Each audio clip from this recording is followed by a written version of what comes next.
it. I haven't done much of late. I've just been a bit, sometimes it's hectic, so you don't necessarily get. So I'm just fixing a few things. You will see me shortly. Don't worry, just bear with me. Just want to fix it so that it makes, so you can get a best experience. Okay, so we're gonna do this now. Oh boy.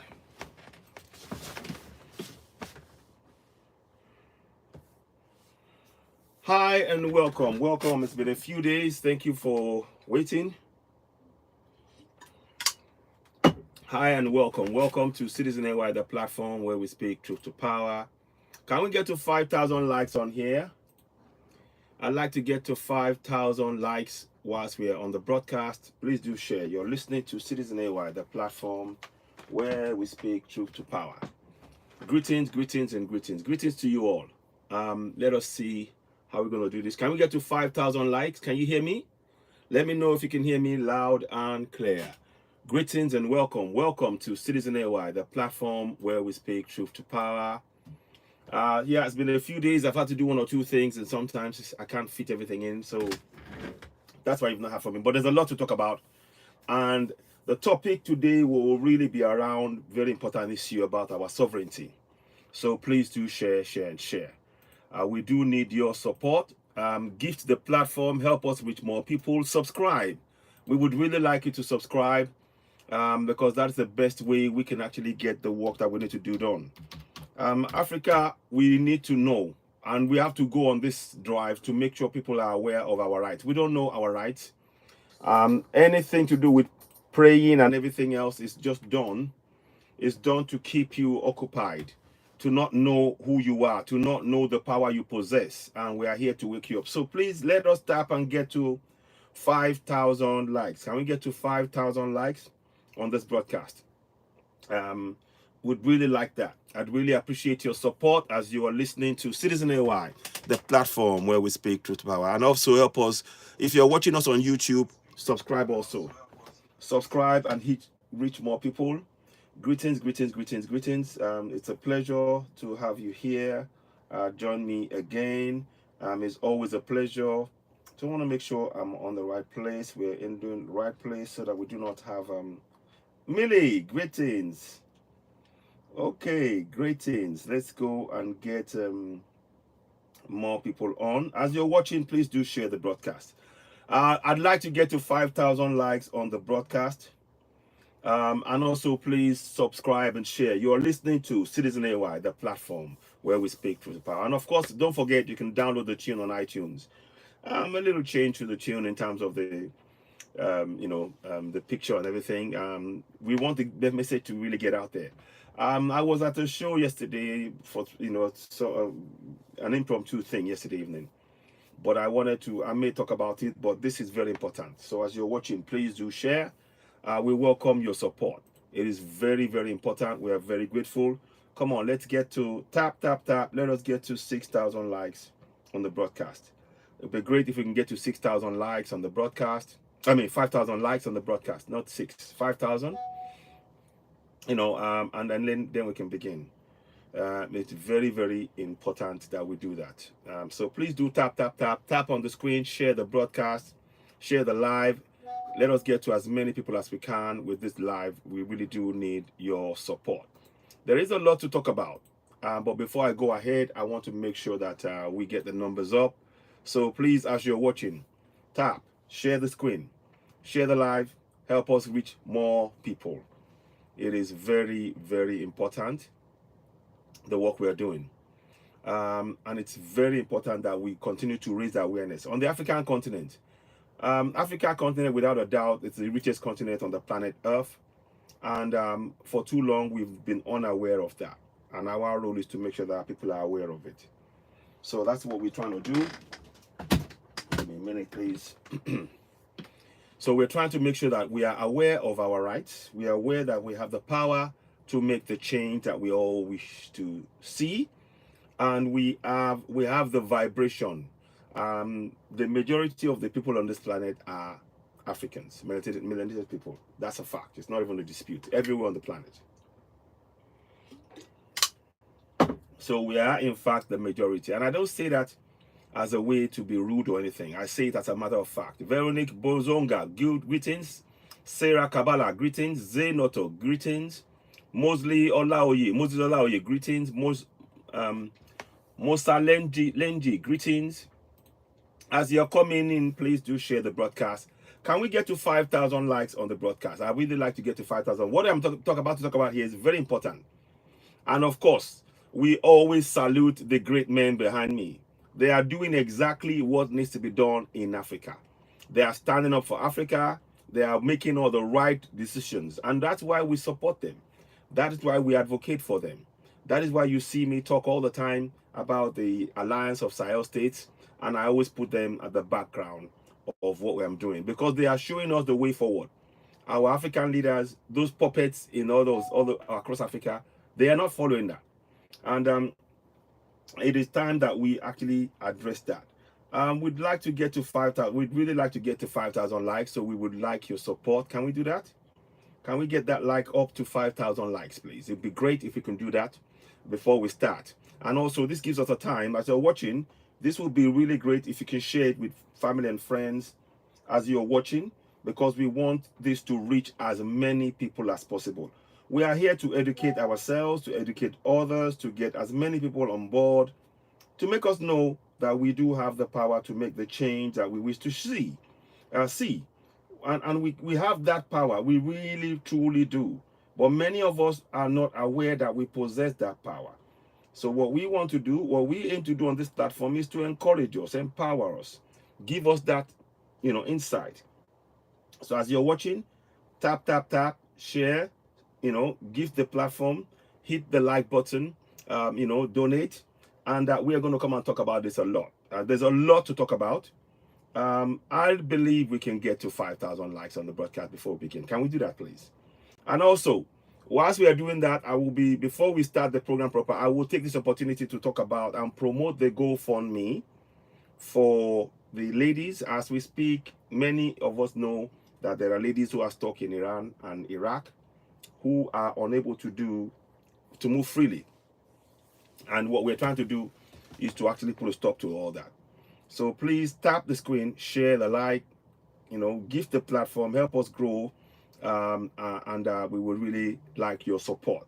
I'm grateful that you're joining as you're coming in, and it is very important that we carry on with the work. But like I said, can you tap the screen, tap, and share? Tap the screen and share. Then we will begin the broadcast proper, because there's a few things that I want to talk about. And it is very important that we get as many people to get that information out there. For too long, we have allowed those who oppress us to dictate and determine our future. And we need to free ourselves. Do let me know if you can hear me loud and clear. We're just trying to check one or two things. Lut joined. Gabriel, greetings. And those of you watching, as you're watching, tap the screen. Tap, and share. Let us get to, can we get to 5,000 likes today, please? I'd like to get to 5,000 likes. Before we begin, it is really important that we can do so. We're not going to rush. It's not about rushing. It's about getting that information to as many people as possible. So it's not about rushing to deliver information. It's about making sure that the information that we deliver is precise, it has maximum impact, and it gets us to become proactive in solving our problems. It gets us becoming proactive in solving our problems. So we really, truly need your support. As you're coming in, tap the screen and share. Tap, share. Give the platform. We really appreciate each and every one of you for coming and joining us and sharing our information. We are noticing that a lot of people are getting a lot of information about what we're saying. Good afternoon, Adi, my brother. Good afternoon. It's a pleasure, Adi Seleva. Good afternoon to you. I might send you an invite, but we want to really crack on. So please help me share the broadcast as we're going along. There's a lot to talk about. I might invite one or two people and we'll bring you on. So it is very important to begin to do that work. So greetings, Adi Seleva. Good afternoon. Good afternoon. Good afternoon. It's a pleasure to have you here. So Nandi boy, oh, fantastic. So Let us crack on. Everybody watching, give me a few minutes at this level. I'll come back to you shortly. I'll come back to you. Greetings. So let me just do this quickly. So please, can we get to 6,000 likes? I'd like to get to 6,000 likes on the broadcast. It would really be great if we could do that. Can we do that? I know we can do that. I know it is within our reach. I know very much that we can do that. And there is so much work to do. Whilst we are waiting for that, I'm putting this on the screen because we need to get the message out there. Donations, as we are waiting for the likes to hit 6,000, then we can begin. We are putting on the screen the GoFundMe for the ladies and the Arabs enslaved in Africans enslaved in Arab countries. There are many Africans enslaved. They need our help. They need our support. We're up to 400 likes. We're very, very slow today. Normally, we would be hitting that number a lot earlier. Can we get to 5,000 likes? I'd really like to do that before we begin the show. It is really important that we do so.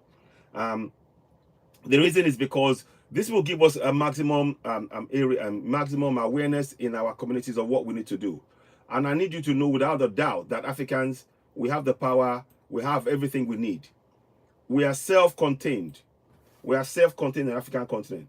So please, as you're watching, donate to the Rescue Africans from Enslavement in Arab countries. As we speak, there are several women that are being enslaved in Iraq right now. Up to 5,000 of them enslaved, of which, but between another, 200 or more are actually in police jail, and they are waiting for funds to be allowing them to come back, to be able to now get back home. And unfortunately, African Union and ECOWAS are doing nothing, or SADC, none of them are doing anything. So could you possibly, I would really like you to actually send us, what do you call it? Donate to the platform, to that GoFundMe. Or the other thing you can do, if you feel GoFundMe is too much of a stretch, you can, there is an account that you can have. I'll give you an account. My PayPal, PayPal me that at ODTV. Let me just get that to you quickly. Where is it? 1 second. Where is it? 1 second, please. Is that it? Yeah, that's the one there. So you can donate to that one. And then there's one more that I want to give you as well. Okay. No, okay. One more. Yeah, okay. So those are there. So as you're watching, tap the screen and share. Tap, tap, tap, share. Hit the notification button, give us thumbs up. Let us get to 5,000. I'm sure we can.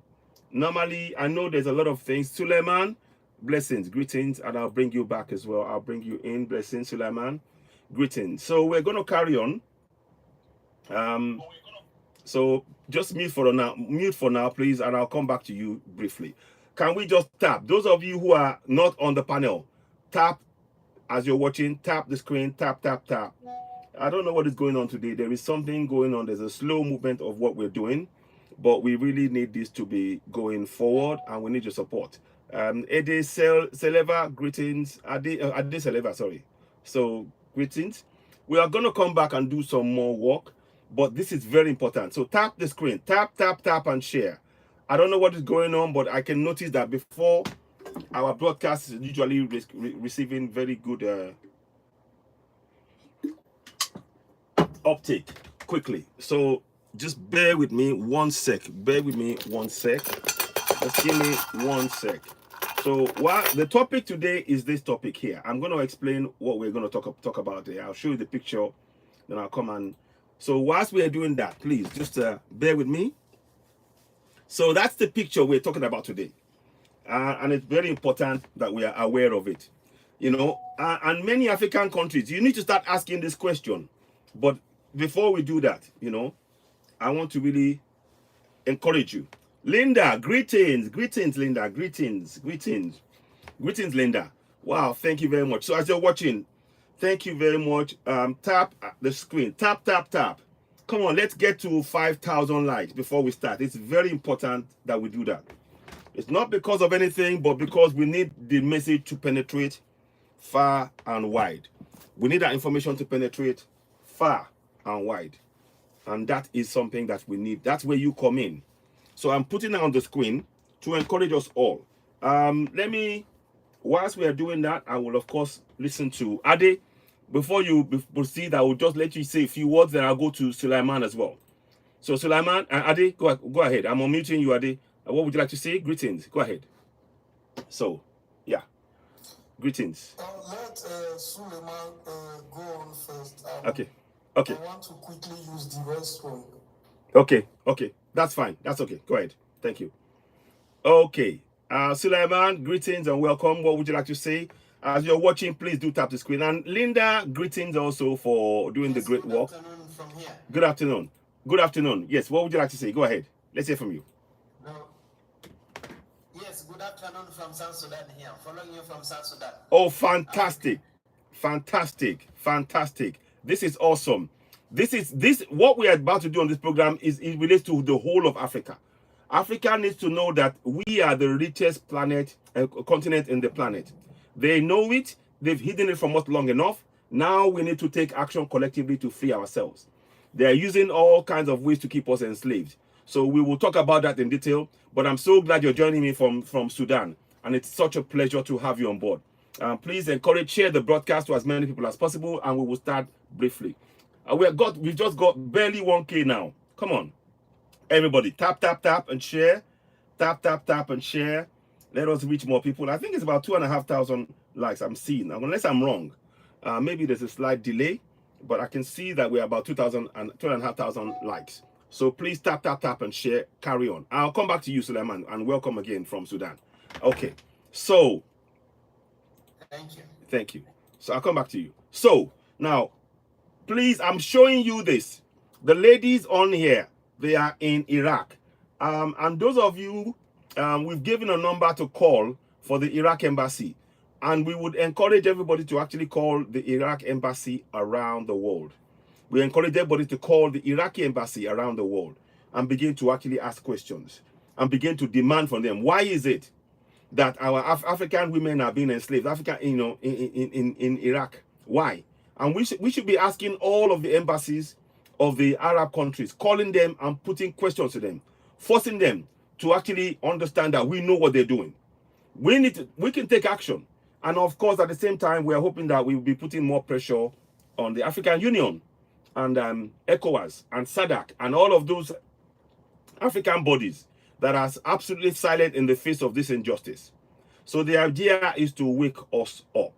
The idea is to let us know we have that power. So how many are we now? How close are we to the 5,000 mark? How close are we to it? So we will do that. I'm just giving it time. We will do that until we get to the 5,000 mark. It's very important that we begin that work. So greetings and welcome. So if you can, what you see on the screen, we need these women to be helped. There are a number of women that are in jail right now. And the Iraqi police, they literally put them in jail and they collect money for them to process the documents for them. Why are they in jail? Why is African Union not doing something? We'll come and talk about that in detail a bit more. I'll give you some more details. I'm just telling you what we need to do. But before we start, I really want to get to that 5,000 mark. It's very important because we need that awareness. And we are going to talk about ownership. Africans, we have to get used to knowing that we are owners. We own things. We own the land. We are sovereigns. I keep saying this and I'm reiterating it as often as I can. So please tap away, tap at the screen, share the broadcast, hit the like button, give us thumbs up. Let us get this like up to 5,000. It's 2,000 I can see on the screen now. Thank you very much for those of you who are tapping. Keep tapping, tap. Very important. Sudan, I'll bring you back in again, no doubt, don't worry, but I just want to make sure we get to 5,000. And of course, I understand if you're saving data, and that's very important to do, and I really understand how things are. But we are so rich that we don't even know it. And it's time. It is time that we begin to, know our strengths. We cannot allow people to be lying to us. So we have about 3,500 likes. So we have about 1,500 likes to go before we get to the 5,000. Come on, let's get there. We can do that in the next 5-10 minutes. Can we do it in the next 5-10 minutes? Have 5,000 likes before we start proper. But like I said, I'm showing you what's on the screen. I'm giving you information so that we can use it. We need to. This is happening to all Black Africans across the whole of the Arab world, in Libya, in Morocco, in Algeria, in Niger, in Egypt, in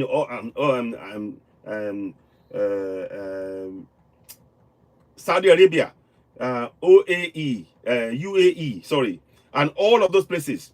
Africans are being enslaved. Now we must do something about it, and we have to compel our so-called African leaders, African Union, ECOWAS, SADC, to begin to put a stop to this injustice. We own the resources, yet we are being made to be the poorest people on the planet. That's wrong. We in African continent, we have the largest deposits of mineral reserves in the entire world. We are the richest continent, and for so long we've been told to believe in these useless religions of Islam and Christianity, and that has clouded our mind. It has occupied our mind while they come and loot our resources. We need to wake up and put a stop to it. Yeah. So how are we doing with the times in terms of the like? How are we doing? Let me see. Can anybody tell me? Linda, okay, 4K. I can see 4K on the screen. We got just 1,000 to go. Tap away, tap, tap, tap. Let's get to that 5,000. The magic number is 5,000. 5K is the magic number. Y'all hear me? 5K is the magic number. One more time. 5K is the magic number. We're going to get there. 5K is the magic number. That's right. I said it. 5K. 5K likes is the magic number. Then we will begin. I brought back Sulaiman again. Thank you for coming back in. I'm going to mute you. Then we will start. Then I'll go in proper. Just bear with me.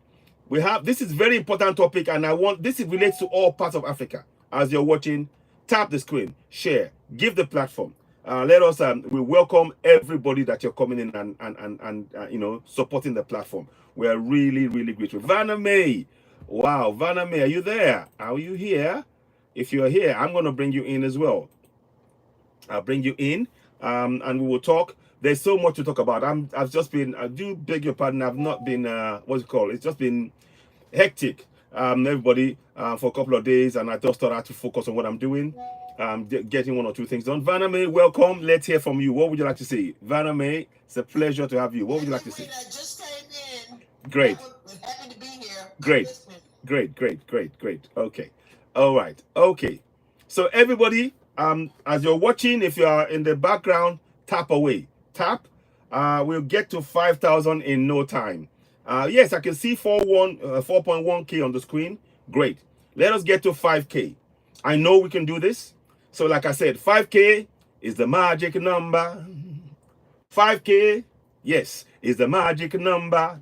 We're going to get there. We're definitely going to get there. And as you're watching, I'd like you to consider subscribing to Citizen AY, the platform where we speak truth to power. We need your support. There's a lot of work to do. We need to raise the level of awareness, supporting African platforms that brings focus, sharp focus on the powers and the great work being done by positive men like Ibrahim Traore of Burkina Faso, Assimi Goïta of Mali, and General Chani of Niger. Great African men. We are showing the strengths of Africa that has for 500 years been hidden from us. We need to start projecting the positive energy that we possess as Africans across the African continent. For us all to know, we are the people meant to lead on this continent, in the African continent. We're the ones meant to be in control of our resources on the African continent. And nobody, no other people from Europe, from China, from wherever else has the right to tell us what we do on our continent. We must assert our control. Guess what? 5,000K. Before we proceed, I want to say thank you very much. 5,000K, we reached 5-1. Thank you to you all. Thank you all. Thank you all so much for that work. I'm really grateful. I'm really, really grateful. And those of you on YouTube as well, Thank you so much. We're going to start off now.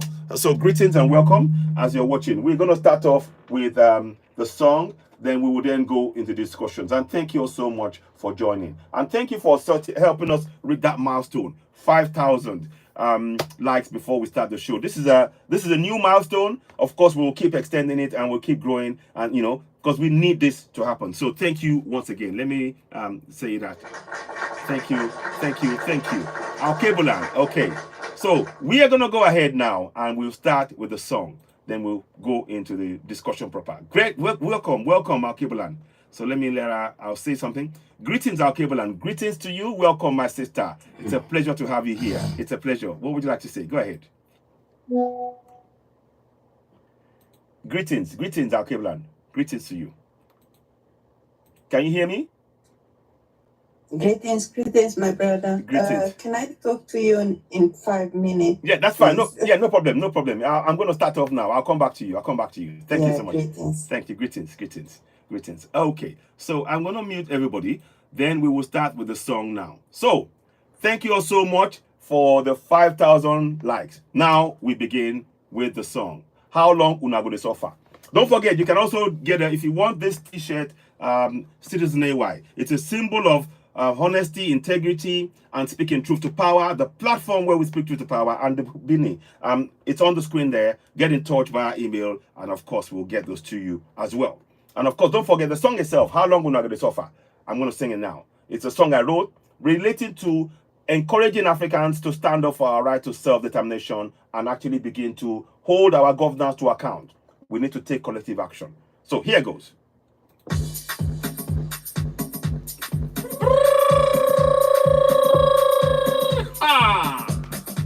Citizen AY. My people, oh, at your salute. Hey, huh? Me on here, oh.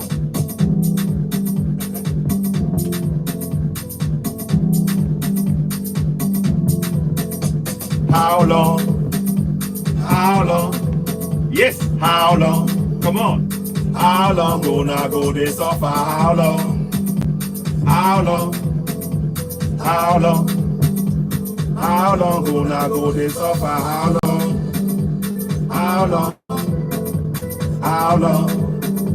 How long gonna go this suffer? How long? Oh, how long gonna go this suffer? My people, we don't tire. Inside Nigeria, now slave camp we dey, oh. My people, we don't tire for the country where them they call Nigeria. Now slave camp, oh. The time done now, where we supposed stand up for our right to, oh. Stand up for our right to, oh. The time done now, where we supposed stand up, oh, for our right to, oh, for self-determination. How long? How long gonna go this suffer? How long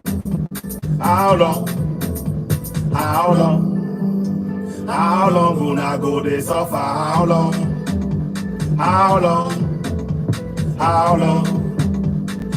long gonna go this suffer? How long? Oh, how long, my people? How long gonna go this suffer? Abdul Salam na fake man. Now he put that yeah constitution for your head, yo. Abdul Salam na fake man. Now military man can't tell you na say una get constitution. Na lie yo, na fake, na fraud. That yeah constitution. Now it ain't they say close una eye yo. Me una wake up, oh. Oh, come Berenio, I just they wonder. Oh, come Berenio, I just they wonder. Oh, come Berenio, I just they wonder. Oh, come Berenio, I just they wonder. Berenio, I just they wonder. Oh, come Berenio, I just they wonder. Moka Berenio, I just they wonder. Moka Berenio, I just a wonder. My people, I want make una know, say, oh, self-determination, oh, now you're right, you. My people, I want make una know, say, oh, self-determination, now you're right, you.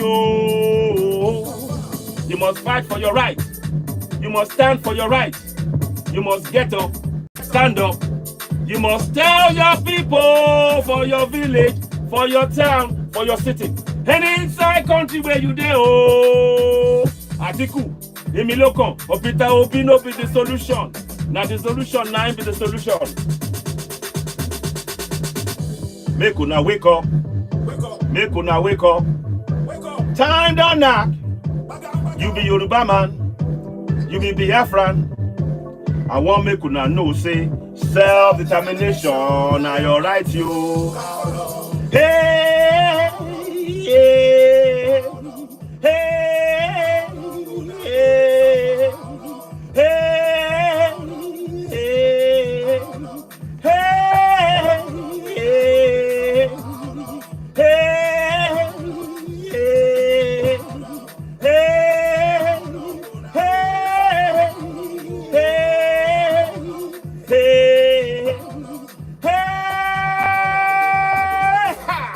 Yoruba land na your land, yo. Middle belt na your land, yo.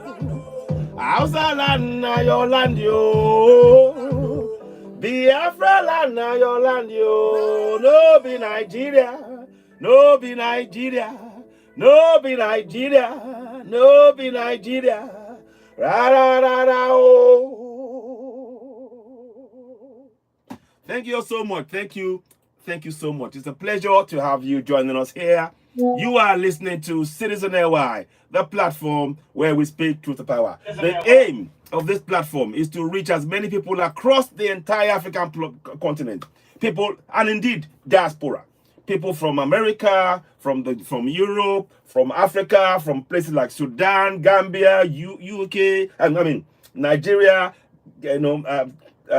Cameroon, South Africa, you name it, Kenya, Burkina Faso, Mali, Niger, everyone. This news, if you are melanated, this program and this platform is yours to support and to help us spread that message. So we really do need your support.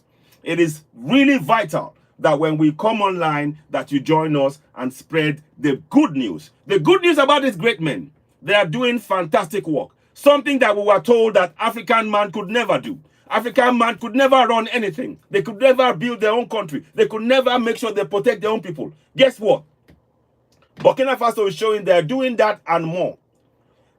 Assimi Goïta of Mali is doing the same thing and more. General Chiani of Niger is doing the same thing and more. They are proving to us as Africans, and they are our reflection. They are telling us and showing us the possibilities that we can achieve on the African continent when we work together. These are three leaders of three African countries. Ibrahim Traore of Burkina Faso, Assimi Goïta of Mali, General Chiani of Niger. Together, they form the AES. And they are breaking all of those barriers that have been put in front of them by the Western powers. The Western world has told us in Africa, we will never amount to nothing. We will never achieve anything. We can never do anything. We are never successful. We are always bad. We have bad government. We have bad mind. We have, everything about us is negative. Guess what?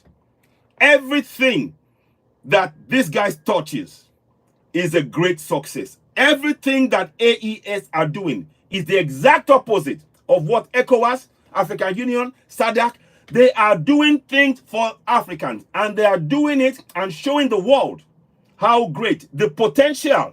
They are realizing the potential for their people by working in unison, protecting their people. Their priority is for Africans to benefit from our resources. The priority of these three men that you see on the screen is to make sure that Africans begin to benefit from our much, much valued resources that others around the world have been taking forever. So, we salute Ibrahim Traore of Burkina Faso. We salute Assimi Goïta of Mali. We salute General Chiani of Niger. And we say, kudos, we are with you 100%. So we will always project everything they're doing. Everything they do is predicated on making sure that Africans will begin to benefit on our resources, and no more exploitation is allowed to take place on our resources and on African continent by the colonials. And anything that is in that soil, they are making it clear that as sovereigns of the African continent, it belongs to us. Now it is now left for others, the puppets of ECOWAS, the puppets of African Union, the puppets of SADC, all of those puppets, to now begin to understand this message and begin to key in. We are encouraging African youth. This is your time to stand up. Ibrahim Traore represents the youth. He's only 35 years old. Look at what he's doing in Burkina Faso. Hospitals, he's got it covered. Roads, he's got it covered. Farming, he's got it covered. Education, he's got it covered. You know, clothes, the clothes they wear to school is African. The language, everything is taking over the minds so that the gold comes to Burkina Faso. He's paid for planes with resources so that they've got the resources, and he doesn't owe any money. He doesn't owe anybody any money. Mali, they've pulled out of IMF and World Bank. So Mali, Burkina Faso, and Niger, they've pulled out of the IMF and World Bank. They have told us, they are showing us that we don't need those bodies. Anybody telling you that we need those bodies, they are part of the problem and they want to keep you enslaved. They've just proven to us, those three men have proven to us that we don't need IMF, we don't need World Bank. They get their loans, and they might be joining BRICS, but ultimately we want African currency, one African currency, one security, and also make sure that we have free trade across Africa. This is what they're doing. So we are supporting them, and we say great work to these men. Let me show you something quickly, and welcome on board. You are listening to Citizen AY, the platform where we speak truth to power.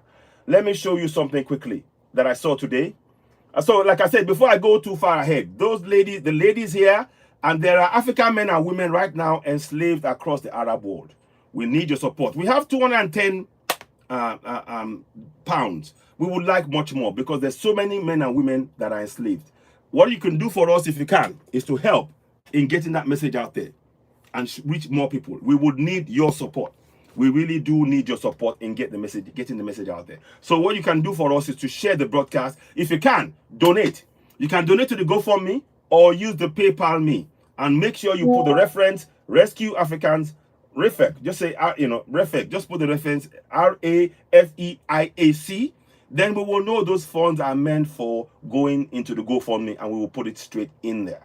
That's what we want to do. We believe in transparency. We believe in making sure that what we say is what we do. Nothing more, nothing less. We do exactly what it states on the tin. So we are really grateful for that. Now, I'll be coming back and talking about this more and more. Now, let us go into detail. I want to show you something on the screen first. I want to show you something on the screen. And welcome on board. As you're watching, please do share. And we welcome gift. Consider subscribing to the platform also. We really do need that support. If you can subscribe, we have a few subscribers, but we'd like to get ideally to something like 300 to 400 subscribers. There's a lot of work we want to do, and that would really help in the work we're trying to do on ground. We don't want to just talk anymore. It's not about talking, it's about taking action. So, you see it on here now. Did you know Dangote Refineries is a subsidiary of US conglomerate Iibdg Development Group? And you know what is worse? They own 70% of Dangote Oil Refinery. Yes. Look at that. Iibdg Development Group. And guess what? They are based in the District of Columbia in US. That is where they're based. So Nigeria is not free.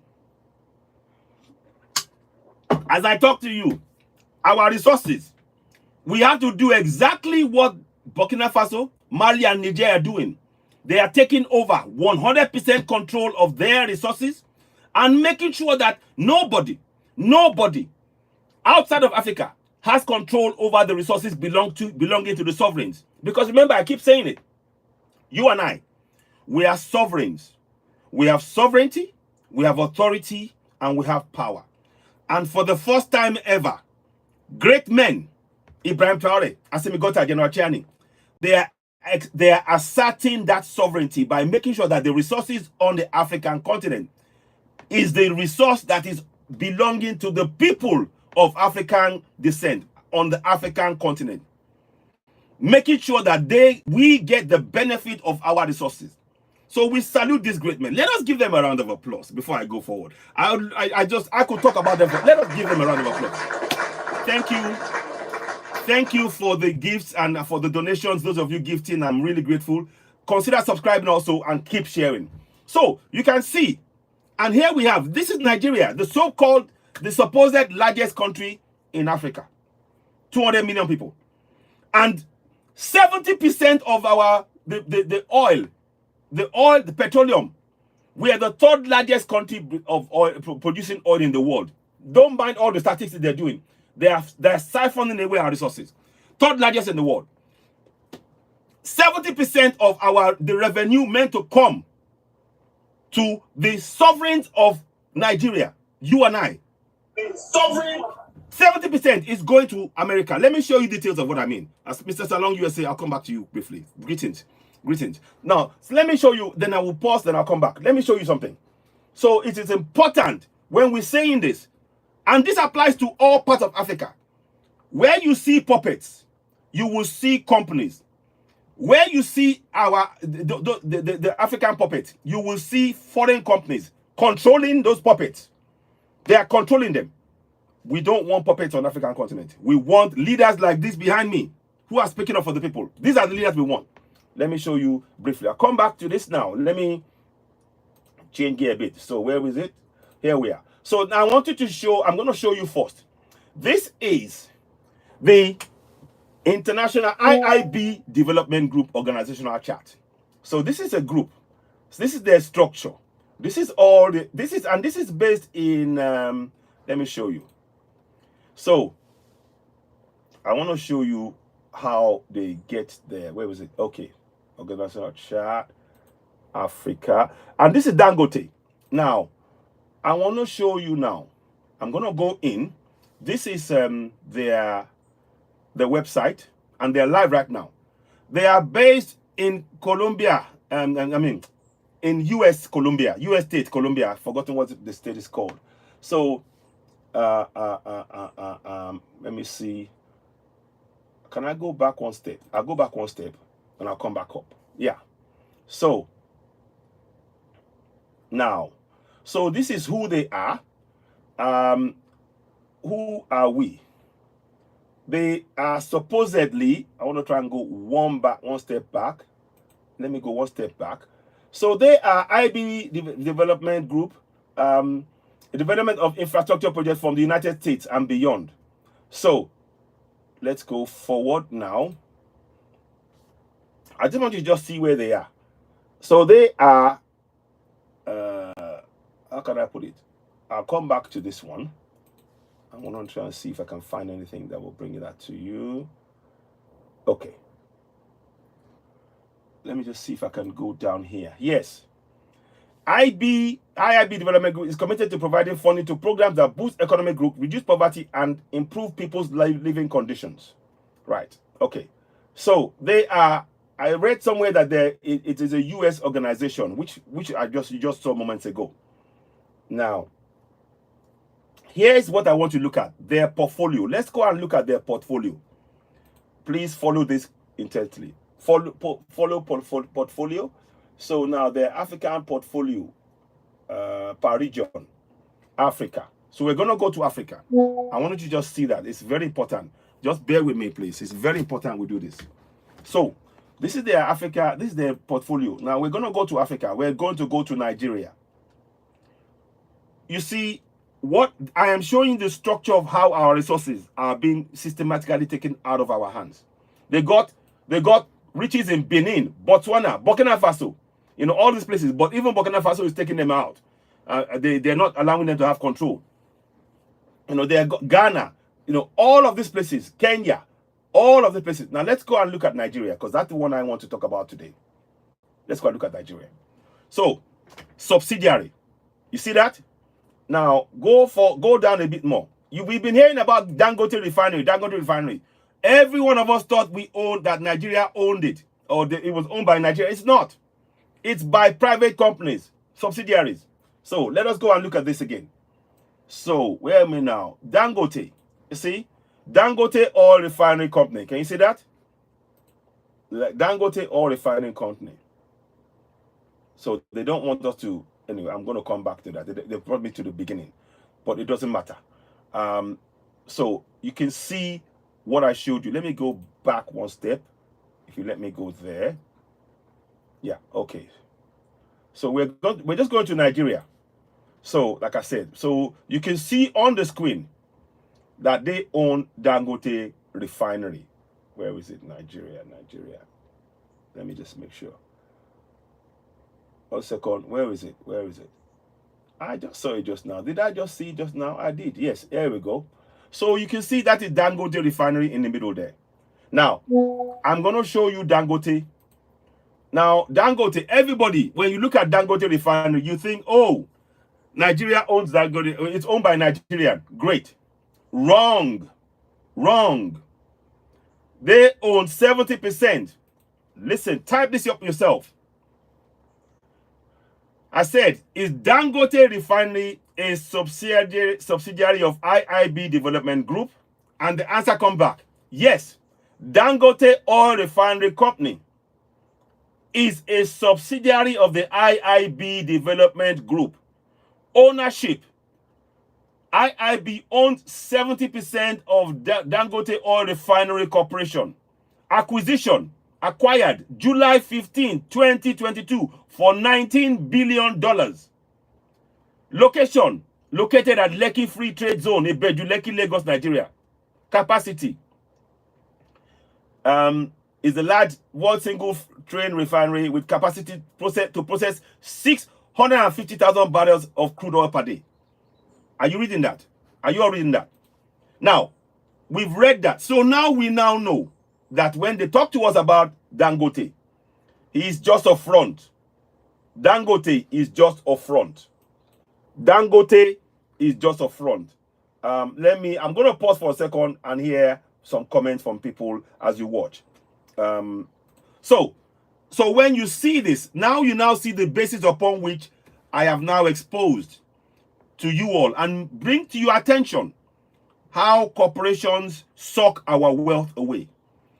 Now, the Nigerian government, by right, should be the one having the 70% of those control on Dangote Refinery. But it is not owned by Nigeria. It is owned by the US. That's the reality. Let me pause there. Ade Seleva, go ahead. What would you like to say? Let's hear from you. Then we'll go to Sulaiman. Go ahead. Ade Seleva, can you hear me? I'm unmuting you. Okay. Can you talk, Ade Seleva? Okay, you can't talk just now. Let me go to Sulaiman. Sulaiman, my brother, let's hear from you. What would you like to say? Oh, okay, it's gone off. Okay. Let me go to Vername. Vername, I know US, it's a kind of, what would you like to say on what I've just said just now? What we just exposed on here? What would you like to say on that, Vername? I'm unmuting you. Are you able to speak? Oh, sorry. Vername, can you hear me? Hello, Vername. Hello. But I can't hear you. Can you hear me? Yeah, it's echo. Yeah. But I don't hear the guest. Yeah, he went off. I'll bring him back again. Let me try again with Ade. I'll try with Ade one more time. 1 second.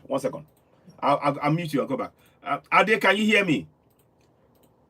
Ade Seleva, can you hear me? Okay. Well, let's try Mr. Salone. Mr. Salone, USA. What would you like to say? Can you hear me? Mr. Salone? Can you unmute? Oh, I got a problem here, I think. Mr. Salone, can you unmute? Okay. I'd like you to unmute and say okay, good. Fantastic. Go ahead. Okay, can you hear me now? Yep, I hear you loud and clear. Welcome on board. So what are your thoughts on what I just said now? What are your thoughts on what I just said just now? What you are saying is very, very right. It's very, very right. Well, the whole thing is that, you see, this is a group. What I say is that we are still in the colonial era slate. And this is what is happening to us.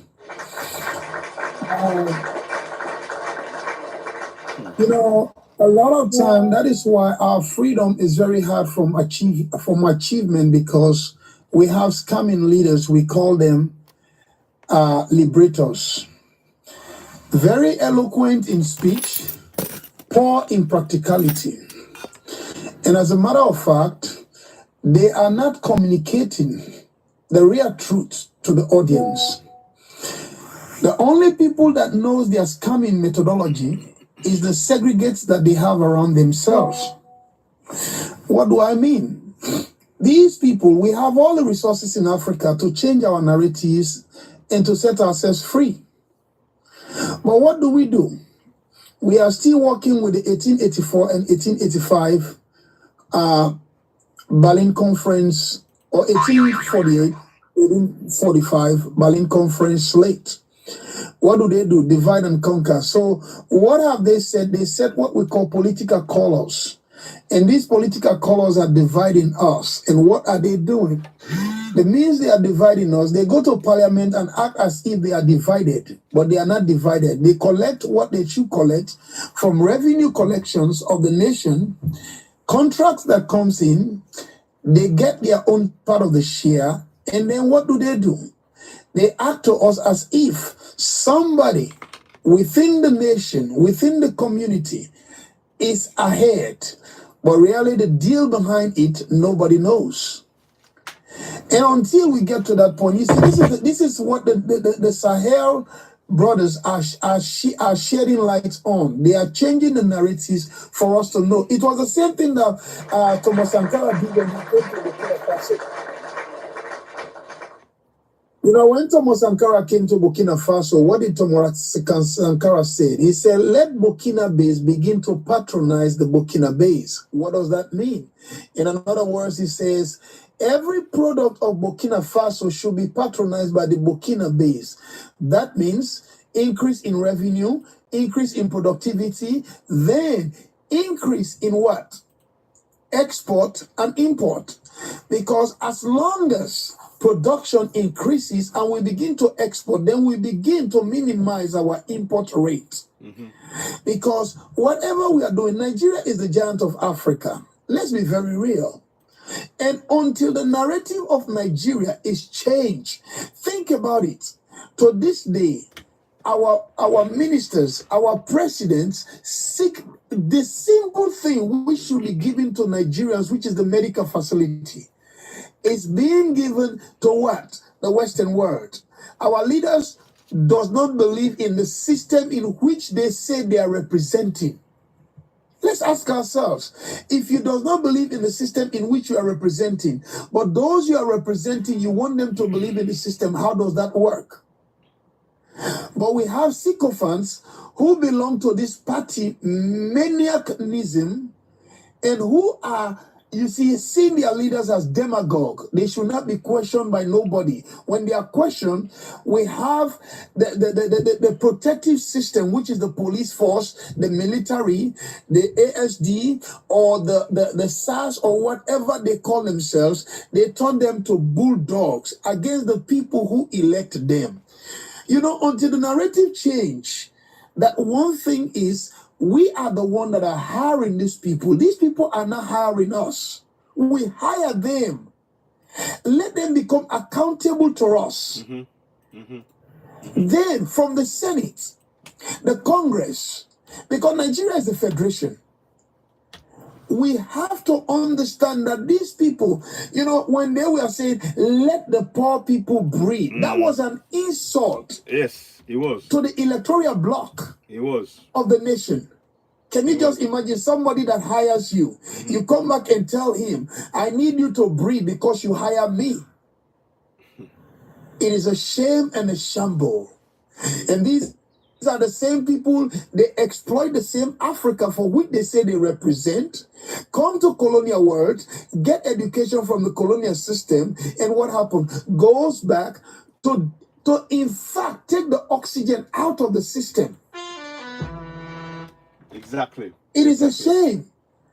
And by the end of the day, when we are looking at the system which needs to change the narratives, then you see, Ibrahim Traore, before I end this, Ibrahim Traore said one thing. He said there are African leaders who call him to congratulate him, but they said our hands are too messy. We cannot evolve. So in other words, we have taken too much money. If they tell us to return this money, we cannot return this money anymore. If we say we are going to return it, we will die like they did to Laurent Kabila. We will die like they did to others. We will die because what happened is that... Say unalive. Say unalive. Don't use the word. Yeah, sorry. We will be unalive by the big brothers. The big brothers who are holding us accountable for whatever contract we have signed with them. So as a matter of fact, we are there in a quagmatic situation of which our liberation is tearing in our faces. But the occultic practice that have gone beyond the dark room is very hard to clean up. And until somebody neutral, somebody who is not afraid of the status quo, stand, things will not change. That is where we are right now. And Nigeria has to set that example. It is a shame. The liberation of Africa lies within Africa. We look at it today and we say, you know what? It is the problem of the black man has never been a white man, but the black man himself. The problem is within. You see, when things fall apart was written, he said, does the white man understand our customs about land? How can he, when he does not even speak our tongue? But he says our customs are bad. The white man is very clever. He came quietly and peaceably with religion. We're amused by his foolishness and allow him to stay. He has won our brothers and our clan will no longer act like one. He has put a knife on the things that was holding us together and we have fallen apart. We have fallen apart. A house divided against itself will never stand. Until we disagree to agree that liberation is now. When Kwame Nkrumah and others were saying things that the African unity lies within Africa itself, we thought they were saying something. You know, now we have come to realize that they were prophets. They have envisaged the future in which we are now, and they were predicting it. But you know what? Our brothers were bought over, and today they are still being bought. Until their conscience become liberated and says, yes, the hour for us to break off from this shackle is now. We can't go nowhere. And that is where we are. Because all these companies that you see, why does us not having our own light facility? How can us not have a good road? A governor can come in, have billions. Look at their motorcade. Look at their protective securities. These are all extravagant spending. Why are you spending this much? And there are people who goes on empty stomach within your state. But yet, there are people who justify their excess behaviors. There are people who justify their scamming. And who are the people? They are still the people within, not outside. Okay. So until we get to that point and begin, first of all, to change our thoughts, begin to question our character, and define our moment, things is not going to change. Thank you. Thank you very much. Thank you, my brother. Thank you. Well said. Well said. Thank you. Super. Very wise. Yes. And we need to begin to really change things and be part of that process. Thank you, Vaname. Did you want to say something, Vaname? Then I'll go to Suleiman. Then I'll go to Alkebalan. Did you want to say something, Vaname? No? Okay. Let me go to... Well, I do. Okay, one second. Linda, 1 second, Linda. Let me... I wanted to get Suleiman in because he's been trying to speak, but he kept cutting off. So that's why I want to bring him in. But I'll let you speak, Linda. Welcome. No, I'm speaking. You just said that. Yeah, okay, go ahead. I thought you want... Okay, go ahead, Vaname. Go ahead. Yeah, I just have... I'm echoing. Okay. Have you seen how much your president in Nigeria is getting back from his millions, what he gets from that oil situation? It is sickening. Have you seen that? Sickening. Have you seen that? I have. There's I've seen it. Okay. Yeah. The only way we can go is when the youth defy, and that means not being afraid. Exactly. That means not being afraid. Their little bitty ant-sized military against the youth. When they're no, please don't clap. But we need to go Don't ahead. clap. That Okay. stops me. Okay. Okay, well, Linda, you can speak now. Okay. All right. Okay. Thank you very much, Vaname. I wasn't trying to stop you, but I agreed with what you're saying, and you are absolutely right. Linda, go ahead, and I'll bring in Solaman. And yeah, go ahead. Then I'll bring in Al Kiblan to speak as well. Greetings, everyone. And one of the first things I want to say, host, is that your mic is now very low, so we don't hear you very loud. Oh, can you hear me now? Is that better? Yeah, it's a little better now. Yeah. Okay. Sorry about that. Okay, I wasn't aware, but okay. Thanks for letting me know. Can you hear me now? Is that better? Yes. Okay, good. Carry on. Go ahead. So for Mr. Below me, you said a lot of facts, straight facts. I'm so glad you brought it into focus, because a lot of times in this chat, the chat is about one place in particular. But if you want to solve a problem, you're going to have to take a good look at the problem. Yes, there may be 3, 4, 5, a whole bunch of people involved in the problem. But you also have to take a look at the part you play in the problem. You can't start running over there trying to get them to act right. You got to see what have you been doing to contribute to the problem. So one of the things is what you said. Your leaders have been participating greatly in the problem, like you said, like Verna said, and everybody knows it. But to ignore it and pretend that the problem will be fixed by others, no. Why would they help you fix the problem when it's profitable to them? If I'm running this business, I can go to you and pay you off. You will keep your people hungry. All they'll be worried about is a bag of rice. So it won't take much to buy them off. You keep them hungry, and I will pay you to keep them hungry. So they're too weak, they're too hungry, and they are unwilling, and some of them, probably most of them, unknowing about what's happening, because you keep focusing on they're over there and they doing this and they doing that, instead of being solution focused and looking at the part you play in this. So as a citizen, you did vote for these people. You put them there.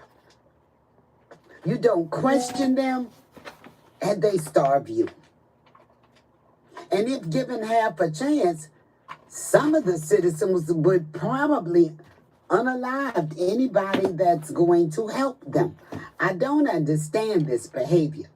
I don't understand how come everybody is not trying to get on board with this mighty three back here. What is the problem? You see the good things he's doing for the people. They are, all three of them, for their country. They're doing fantastic things. And these things that they're doing are not taking 4, 5, 6, 7, 8, 12, 25 years. So what is the problem with everybody else? You don't want good things for your people? So again, I say, take a look at yourself. When you start saying, I'm going to put my tribe in there, I'm going to put my religion in there, well, what are they doing for you? Yeah. Besides keeping you hungry. So when you wake up every day, instead of you trying to figure out what you can do to generate some income, what you can do to improve your community, the only thing you can do is say, oh, I'm so hungry, I've got to find something to eat all day. And your leaders are contributing to that. Now, if I had a business and that's all I had to do was give one person and I can run this whole thing, I would too. I sure would. Nobody would stop me. I would do it. Now, if your leader participates in that, whose fault is that? The person you elected, the person you allowed to stay there. Even if you have a demonstration or march, all it takes is what, a bag of rice, and you'll go home and forget about it. Yeah. So, yeah, put the blame where the blame belongs. All of this ignoring that your own people are participating. A lot of the good leaders that came forward, their demise came from your own people. Don't overlook that very, very important thing. Exactly. Well Okay, said. may I say something now? Yeah, go ahead. Go Yeah. ahead, Oh, Colonel. thank you, Linda. Thank you. Go ahead. I got to echo. The youth, they go out there and they march. But what is so bad is the people that are not marching. They do not support the people marching. You know, it's no way that those people should have been out there without having enough food, knowing that if they march, they were gonna have food. I mean, it's the older people also. It's just 100% of your fault why this situation is. Okay, the youth go out there still he's on a hungry stomach. What is wrong with you people in Nigeria? Not only in Nigeria, in America, in all over. What is wrong with us that we can no longer help each other because of a title or a religion? Listen, unless you wake up, Nigeria, you don't have much time. Once you go to the top, the continent is at the top. That's it. Okay? You are the ones holding everything back. You people that have money, stop keeping it in your own house. Make sure that those people that go out there, they're not only fed, but also informed. Let them be one in that march. Let them be one. Let them know, well, if we go out there, we're going out there and we will have everything we need provided for us to help us accomplish the mission. Until y'all get that attitude, I'm sorry. It will not work. And you're running out of time. The time is so close to our destruction of the continent. And I just want to say, you know, please do the research on what I'm going to say now. When the Europeans came to America the first time, it was over 100 million people there. Thousands of different tribes. It was black men that called themselves Moors that showed the European how to come to all over the world, really. They also showed them how to enslave those people, how to destroy the whole country. 100 million people was there when they came. In 200 years, they sent 40 million to, Liberia. They sent 40 million to that lady, what's that name? That lady, Linda, that woman that we always give her praise. The railroad. What was that lady that brought slaves out of slavery? That lady, Harriet Tubman, yes. Harriet Tubman worked with the Mormons, and they organized an underground railroad to take the people to the port. The black people thought, and these were not Africans. The first African came in America in the 1400s from London. Because the Moors had already went to Africa. That's where they came from, to civilize the people. That was the first African that came to America. And then the other slave Africans came in 1600. The first slaves in America were the black people that lived there, that owned the land. What we are calling indigenous to those white people, the white tees now. What they did to America is what they're doing to Africa. And until you all wake up, I'm sorry. Mm, mm. I mean, it cannot be possible that so many people, 90 million people unalive in the Congo alone, and we don't even know about it. Yeah, yeah. If you got everything you need, you think, oh well, I'm untouchable. No, it doesn't work like that. All of us are touched. Mm-hmm. It's just a matter of time when your time comes.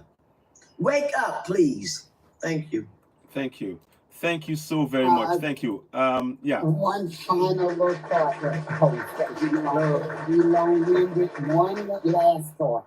Yes. At this time, it is important to stay focused, to not keep looking at or pointing fingers, but find solutions.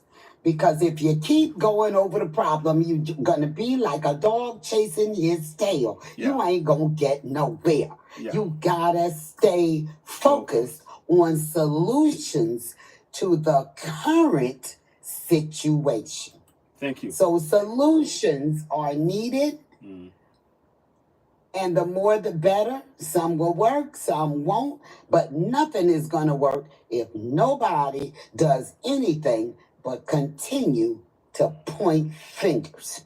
Exactly. Well said, Linda. Well said. Thank you very much. Thank you, Linda. Let us go to Suleiman. Thank you for waiting so much. Thank you. Let's hear from you. Then we'll go to Akabuland as well. Go ahead, Suleiman. Thank you for waiting. Go ahead. Yeah, thank you. Good afternoon from South Sudan here. My pleasure to meet you people. And I'm very happy that you have come up with such kind of platform that we can discuss. And for me, my suggestion is that we have seen a lot from African leaders currently now, and we appreciate our three presidents right now, Ibrahim and the team, yes, that are leading us, showing us the great things that we're supposed to do as Africans. But now, my suggestion is just, how can we look for the solution to free the children of Congo? If you see how Congolese are dying, right now, if you go to Congo, you see people are dying daily. Go to Sudan, people are dying say daily. on alive, say on alive, please. Hello. Say unalive. Yes. Say unalive. Use the word unalive, not. All right. Yeah. Thank you. So the main focus here is that how can we get a solution out of this? Because the leadership that we have in Africa right now, they are not responding on what we want as the people that we are being led with. So please, I wish the solution to be provided.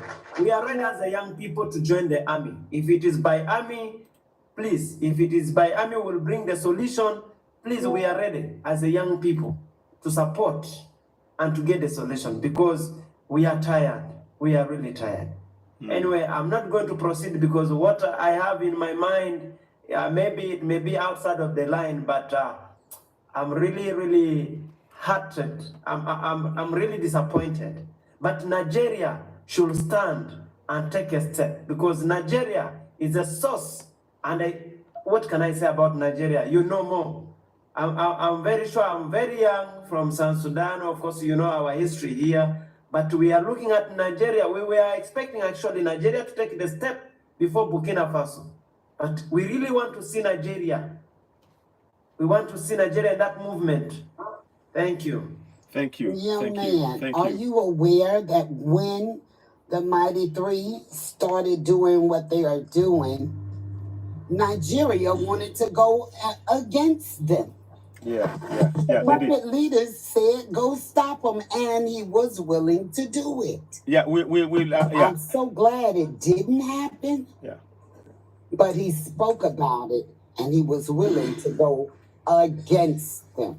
Yeah, that's so true, and I will touch on that. I'm actually going to talk about that. Thank you so much, Linda. I'll go to Akabuland briefly, quick, and also now. Suleiman, just one question. What solution? Akabuland, 1 second, please. 1 second. I'll come to you. 1 second, please. Suleiman, just one question. Do you have any solutions in mind about how we can? What solution do you have in mind, Suleiman? Just to hear from you briefly on that. Thank you. Yes, the solution that I really have in my mind is that we should come up with this kind of platform whereby we support to unite the youth of Africa together. And we come up with one decision.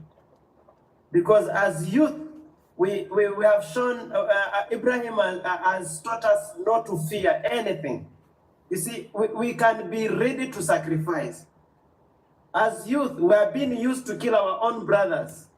So why don't we use that mind? On alive. All right. Okay. Thank you. So that's what I'm trying to say. We should unite together. And we are just waiting for somebody to unite us. And there we will take action. We have all the strength. Thank you. Okay. Thank you very much. Thank you for that suggestion. Our Kebulan, thank you. You've been waiting, and thank you for being patient, waiting patiently. Go ahead. Let's hear from you. What suggestions do you have? And you're on the topic as well. Our Kebulan, go ahead. Thank you so much. Our Kebulan, can you hear me? Our Kebulan, can you hear me? Oh, good. Sorry, I have to. Yeah. Greetings.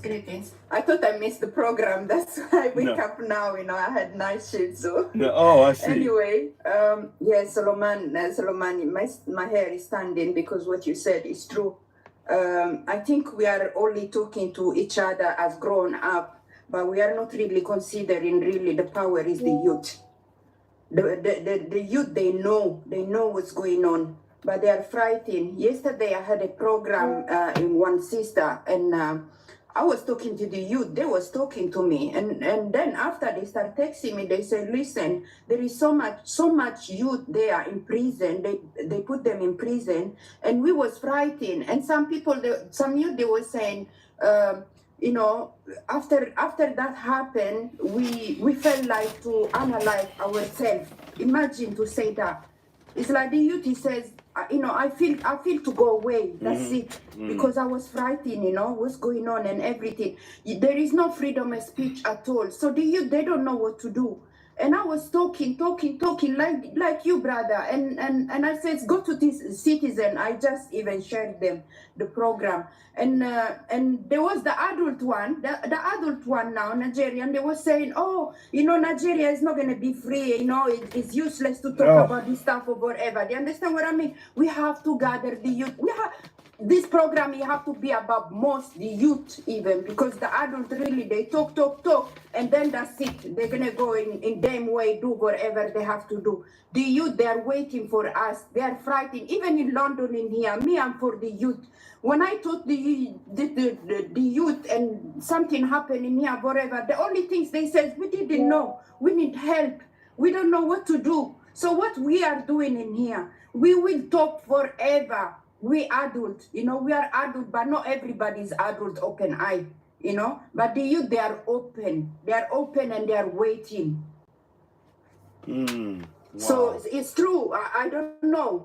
Do a military or, program all the youth like they program them, and do a military with the youth, but in a good way. Like, you know what, you want peace, let's do this, and that's it. That is supposed to be happen. The youth, they are waiting. They are waiting. Wow. Yes, one thing, just small thing, sir, just small.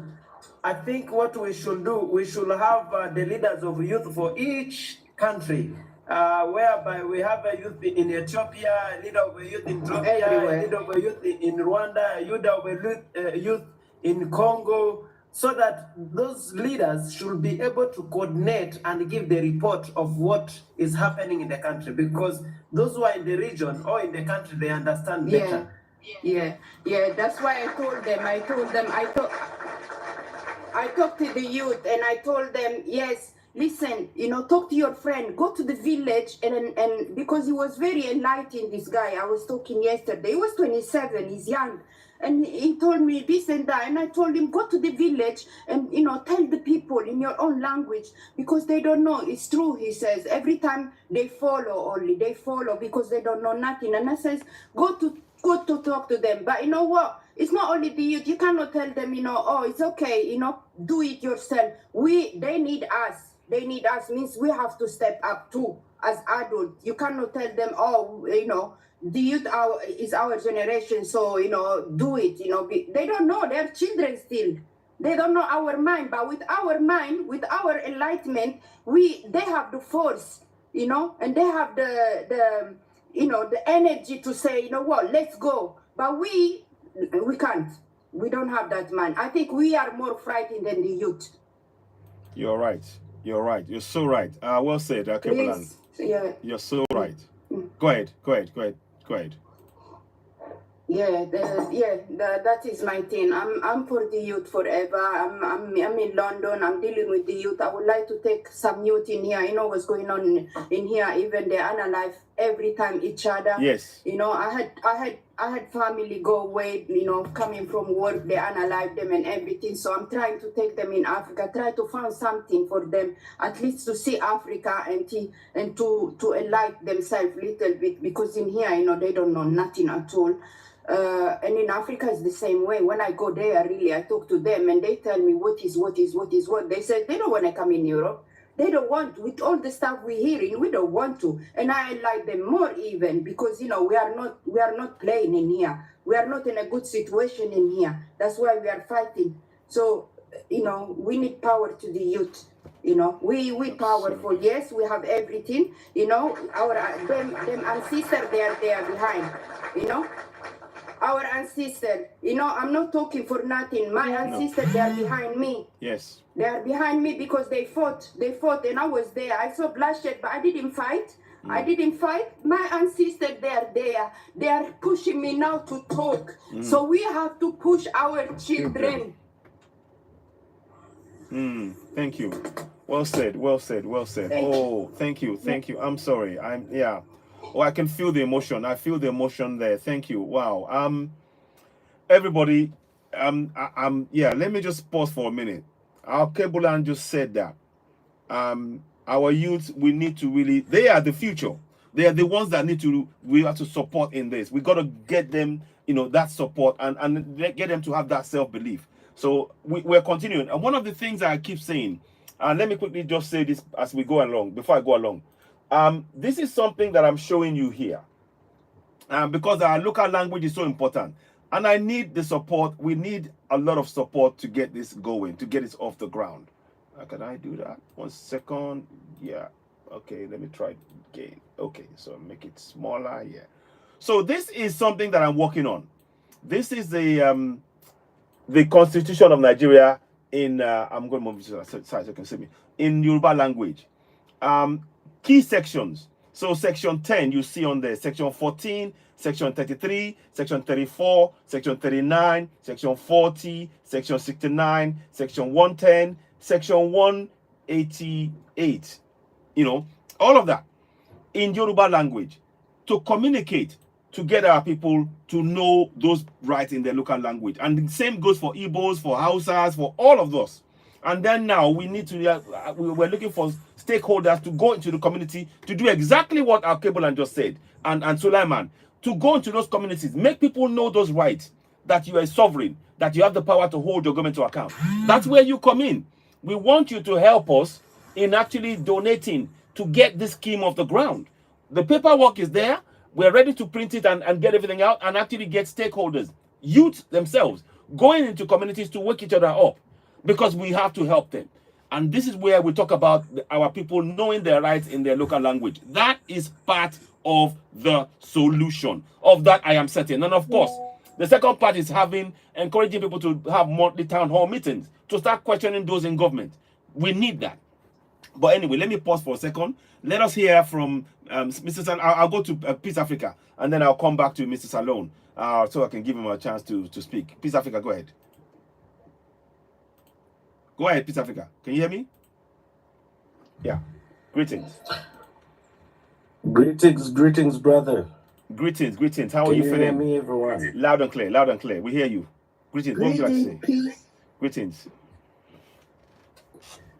Yes, I'm so happy to see the queens and kings and princes of Africa today. Thank you. Citizens, I'm so humbled, I'm telling you.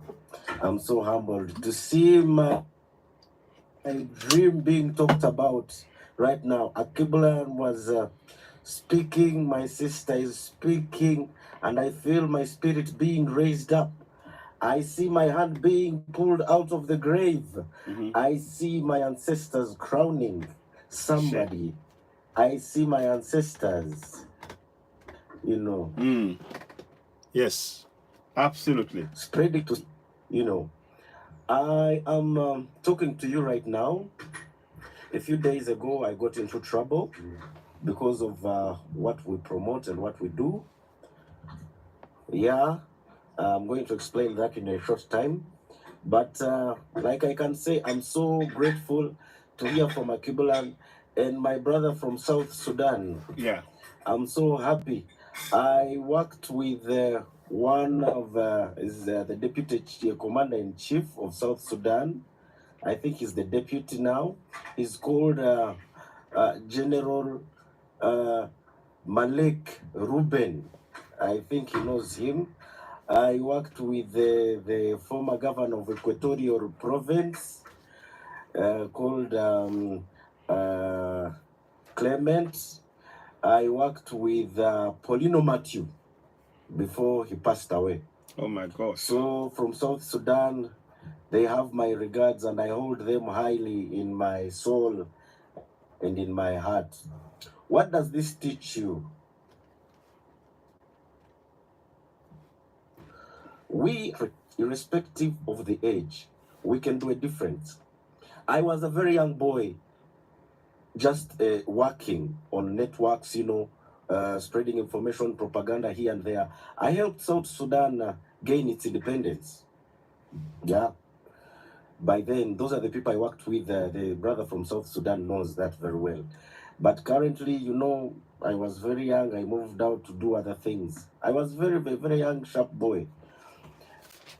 Youth in Africa must stand up. And we need to teach the people their constitution and their rights. The same thing that should be done in South Sudan. This is lacking. They don't know about this. Just like us from DRC, it starts from the ground by engaging very many people. I was so overwhelmed when Kiblan said that a few youth talked to her about what was going on, and they are ready to do anything possible. True, you gave them the right advice. Let them go on ground, go in the villages, mobilize people for the change that they need. The change should begin with them accepting to do what they have to do to liberate themselves. Just like South Sudan did, they liberated themselves. Just like Ibrahim Traore, the three did to liberate themselves, and other countries that came forward to fight. A few days ago, I have an organization that is teaching people their constitution, their rights, and their ability to rise up. It spread to Uganda as well. I shared it here, and to Kenya now. It is working very well. And guess what? I've been charged in Uganda. My driver was pew-pewed, and the other person was the leg was broken, and he was unalived. Then they didn't know, some people caught it on camera. Then they put a case on me of abduction. As I'm telling you now, I'm a wanted man, and I've been, so the case was to be excommunicated for me because I was fighting what they are pushing, and it was in collaboration with the current military occupation of the M23 in the DRC where I am, with the cooperation of government of Uganda and Rwanda, because they are the people I'm fighting now. Guess what? I fight them with ideology, they fight me with arms. Now imagine, if I had the arms, what could I do? This is another limit that is limiting Africans, that is limiting the youth.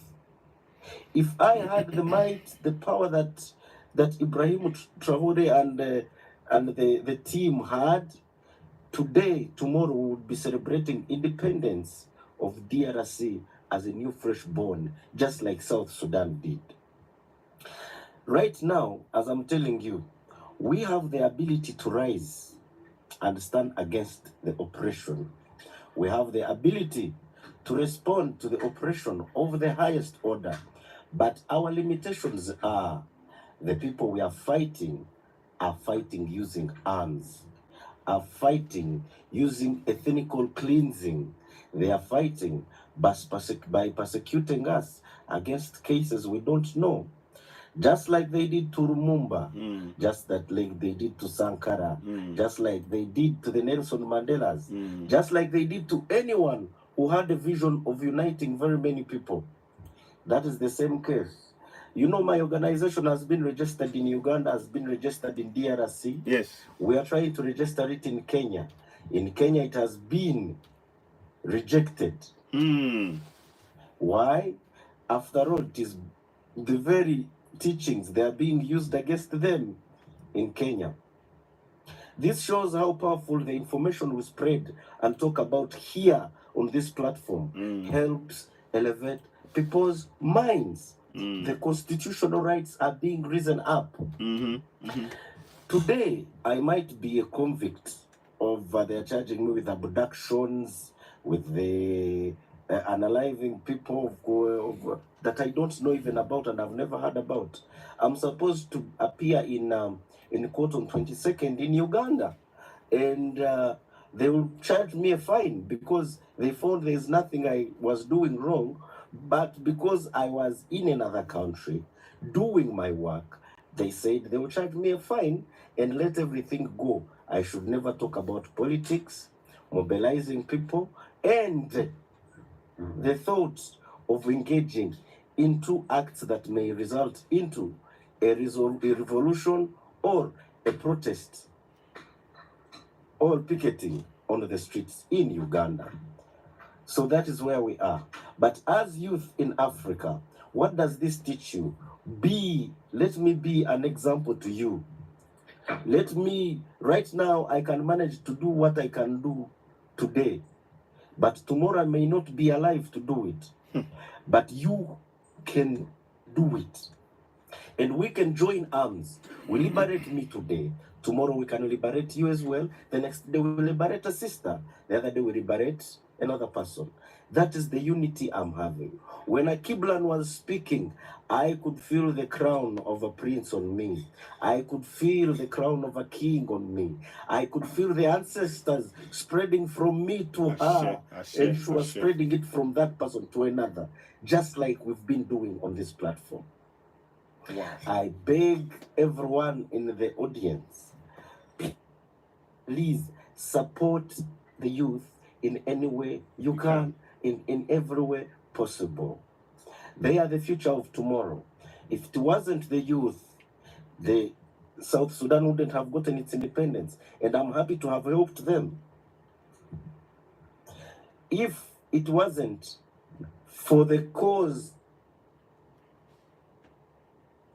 network issues of educating people, network issues, rights and so on, the impeachment that happened in DRC wouldn't have happened. Later, and the people will stand for us. So thank you so much. God bless you, and keep fighting and supporting the youth in Africa. Thank you. Wow, thank you. Thank you so much, my brother. Wow. Listen, we are with you. Can you Emmanuel, please inbox me the videos of everything going on, and we are with you, and you are hearing. This is what it takes. This is what it takes. People are going to try to silence when we're speaking up because it is against the interest of the colonizers. We are for the interest of the people, particularly the youth. The youth are the future leaders of Africa, and we must empower them. We must support them.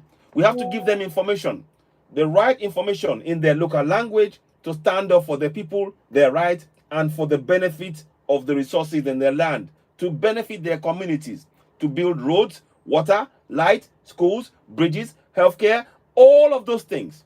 So it is really important that we continue. And again, as I said, when you're watching this, can you consider subscribing to this platform? Can you consider giving to this platform? Because like I said, we do have works in the pipeline that we want to get going with. And we are coming up with more information about how things are going. We've done some research. I'm going to be in touch again probably next week to be able to give you some update in terms of the actual printing of those documents, and then looking for finding. We've got people that are ready to actually carry out the work in the community. But all of that requires funding. For people to be able to go into community to actually do the work of enlightening the local languages, they will need funding. So, for example, the trip, when they have, not only will they have the pamphlets that I'm showing you on the screen, let me show you that pamphlet. Not only will they have that with them, they will also have, we will be teaching them how they are going to empower the people through that language, making them know the words that they hear in English, what it really means. So when you hear in English, you hear Emagboro Tomasoni de Gesi, you will hear them speaking in English. They will say 14.2a, sovereignty belongs to the people of Nigeria, from whom the government through this constitution derives all its powers and authority. And right here, it is on here. My face will go off the screen for a minute. And right here, you will see it. It says here, I'm highlighting 14.2. I'm highlighting that to you. That is in Yoruba. What I just said now in English is this. Section 14.2a. Sovereignty belongs to the people of Nigeria, from whom the government, through this constitution, derives all its powers and authority. And in Yoruba language, it's translated for them. And it says it. Ó ti wà ní báyìí gẹ́gẹ́ bí ti kéde pé ìjọba jẹ́ ti àwọn èèyàn Nàìjíríà láti ọ̀dọ̀ ní tìjọba nípasẹ̀ òfin yìí ń gba gbogbo agbára àti àṣẹ rẹ̀. So our people need to connect those powers, the sovereignty, the authority, the power to themselves. And that is what this program is about. So we need to be able to get this in leaflet form to those communities, transporting those people into those communities, transport fees and cost and all of that stuff, and then making them share that knowledge, and also letting us see that happen, encouraging our people, in the market women particularly.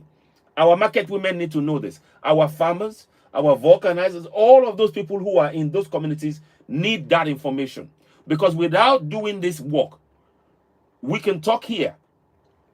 This is very good to talk here, but what we want to do is to widen, to really make sure that we reach into the communities on ground and bring videos to support this, so that you can see the video of what we are saying in action. So you will see the stakeholder in the community video encouraging and empowering people. We're not going to disrupt. We just want them to know that they have the power to hold their government to account. That is what this is really about. And I'm hoping that your support in this, and that is why we're saying, please subscribe to us. Because with the subscription, that if we can get that, or gifts and all that, we put all of that together.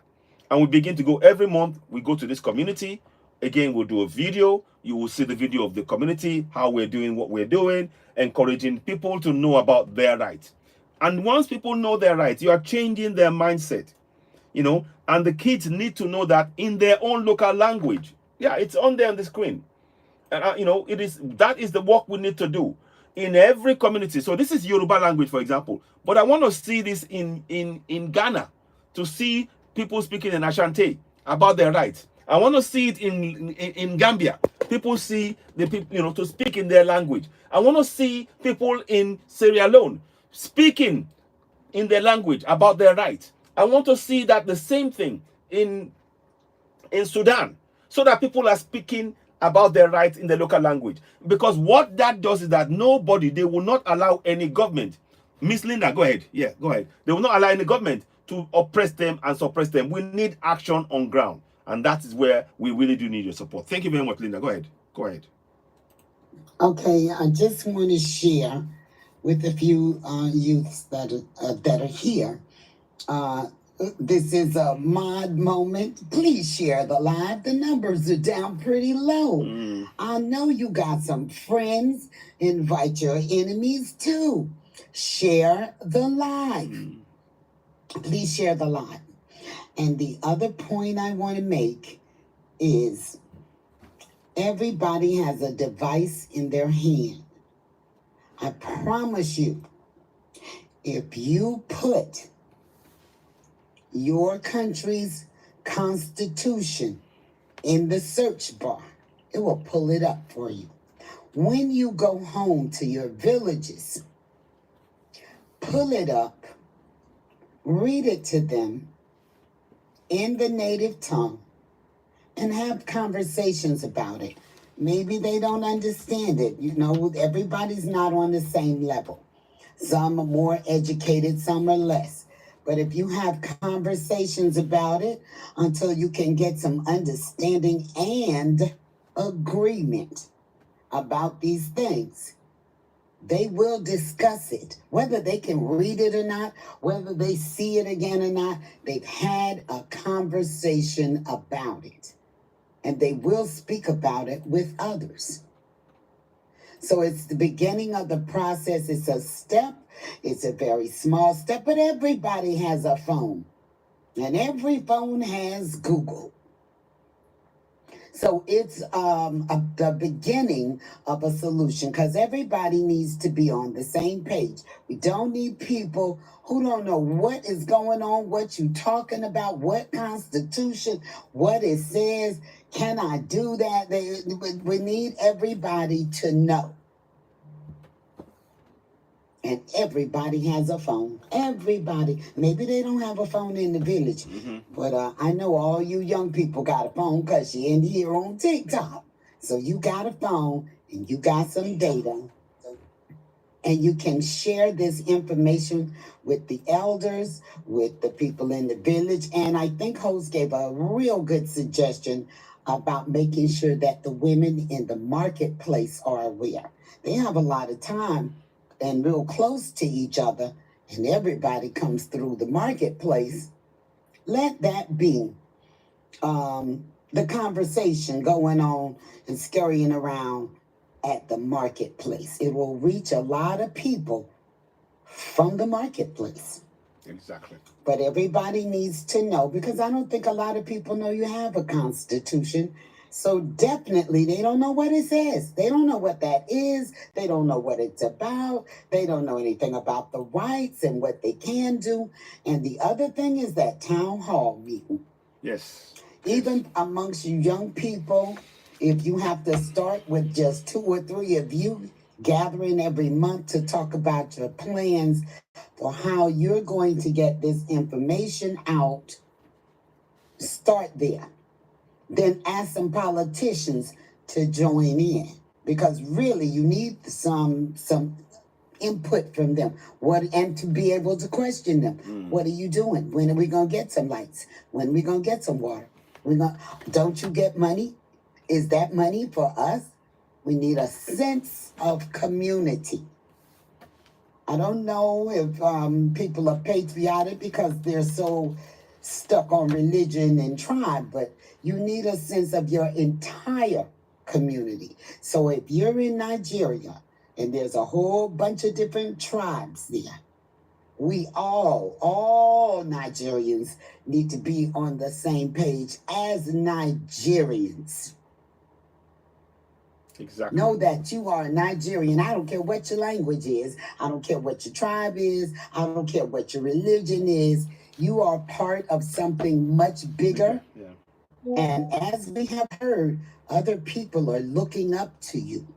They are waiting for you. They are wishing for you to stand up so that they too can gather up some courage and join in. Have a sense of community. This is not about possibly what you've been taught, that it's all about me, me, me. No, it's not all about you. It's not about your family. It's not just your street. It's not just about your neighborhood. It's about all of the people collectively. Exactly. So there's so many people in Nigeria, until if we could all get some agreement that we all have a constitution, the same constitution, we all have some rights, and we all deserve better. Start talking with the leaders. Just ask them some simple questions. Do you get money? Is that money supposed to help us? When can we get some good lights? When can we get a little bit of health care? Can you kind of take those fees down for the children going to school? Can we decide what the curriculum will be? Start asking some questions because they do get money, and the money is supposed to be to help the people. Yes, they get a paycheck, but all the money is not for their paycheck. It's Exactly. not for their fleet of cars. It's not for their mansions. I don't understand why you got to have a 3-story, huge place to live in when people are hungry. Why do you need that much space? Yeah, yeah. Why are you spending all the money on that? Does that help the community? Does that help the city? Does it help the country? Does it help anything other than you? Ask them. Yeah. Because I want to know what they got to say about it. But you got to start with gathering up as a unit, not as an individual going to them. So young people, if you can start getting little groups together and make this group get bigger, spread wider, because the journey of 1,000 miles starts with the first step. Start talking amongst yourselves about it. Pick a regular time and place to meet. Encourage others to join you. See if you can contact your leaders. And be nice, don't go mad. Be nice, talk nice to them, and see if you can invite them to come and just have a conversation. So it's a start. Yeah. And joining the army, I think, is always a great thing, the military, because you need to know some of these things that divide and conquer. You need to know what that's about. You need to thoroughly understand divide and conquer, because it is a tactic of war. And whether you know it or not, you're in a war. You may not realize that, but that's what's happening. Yeah. Okay, thank you for letting me share that little bit. You're very welcome. You're welcome. You're welcome, Linda. Thank you so much for that. And it's full of ideas, and these are the practical things. And I particularly like the emphasis. I like the emphasis on our market women, which you alluded to, which I spoke about, and you will re-emphasize. Because our women are the powerhouses for our communities. When the women are involved, then we get things done. So we need to at least put in the power back in the community through our women. When they're in the market and they're talking about the wares and they're talking about their rights, then they can see the connection between the goods they're selling and their rights. When they're able to express their rights and hold the government to account, guess what? The price of the goods that they're selling goes down. They get more. There's good road for them to go from the shop, from their home to the shop. There's light for them to see at night. There's hospital for their children. And that is the benefit of knowing your rights. These are what we want our people to know. These are the important things that we are really bringing to your attention. Let me quickly go back to Salone. Mrs. Salone, USA. You want to speak? Let's hear from you. Thank you for waiting. I'll mute for a second. Go ahead. Yes, sir. Thank you very much. You know, everything that we are saying, the time is now. But also in everything that you are doing, you have to be very skillful. Like Miss Lady said, we are in a war. And in conventional warfare, you have to be tactically equipped. And also we have to understand, you see, history is a nightmare that needs to be awakened. We have to learn from where we are coming from. They say success without a successor is failure. And that is also, there's a very big gap between the elders and the youth. And what is it? The elders does not want to relinquish power to the young generation. And that's the biggest problem we are having. You know, until we also educate them that we are not warring against them, but we are preparing for the future, they could not understand where we are going. You know, I've involved in a lot of political revolutions within my country and everything. And one of the things that I always tell them, the war is not against you, but the war is within the mind, liberation. Why? Because until there is going to be a day that what you are doing, you are not capable enough to do it. And who is going to succeed you? Because if the future is not well prepared for, then the future becomes a limbo. And that is why you see all the people are holding on to power for as long as they can. And what do? They create this monster called surrogates who are holding onto their beliefs, even though when they know that it is not expedient for them to hold on to it because they cannot offer what is needed for the future.